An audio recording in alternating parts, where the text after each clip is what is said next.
Hey guys, welcome to the channel. Today we'll be learning about the chown command used for changing the owner and the group of a file or a directory. So let's get started. So within our test_dir directory we have two files,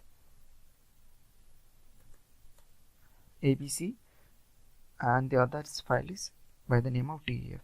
Okay, now if we do ls-lhi, we can see that the abc file is having the owner as root and the group is also set as root. So we will try changing that.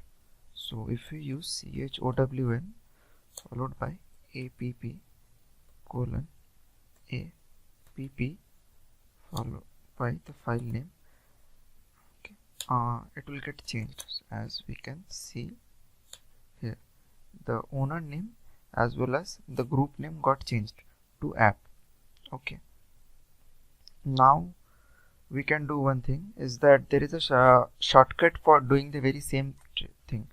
Like, instead of writing app twice, if we use app colon space followed by the file name, the same thing will happen. But instead of using app, let's try with the word. So we can see that the app got changed, but we had to write the name only once. Okay, so what happens here is that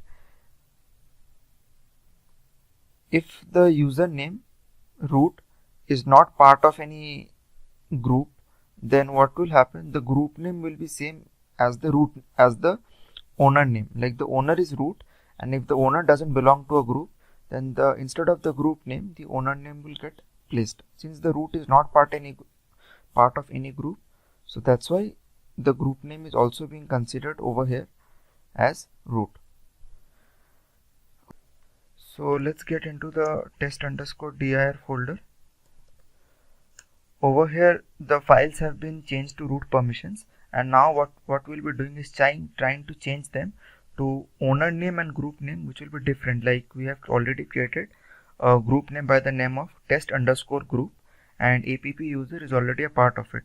So we will try changing app colon test_group to the file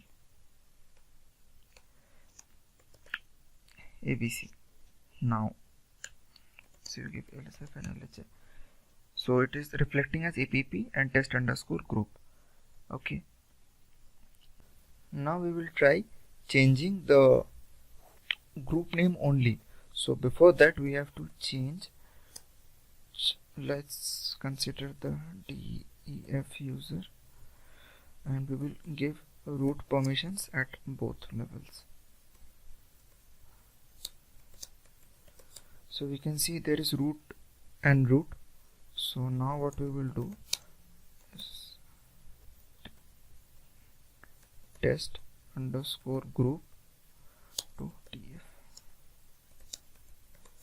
So we can see that the test_group got reflected, although the owner name is as root.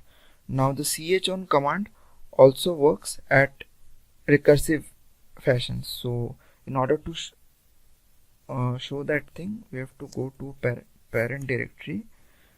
Now if we do chown -R for recursive,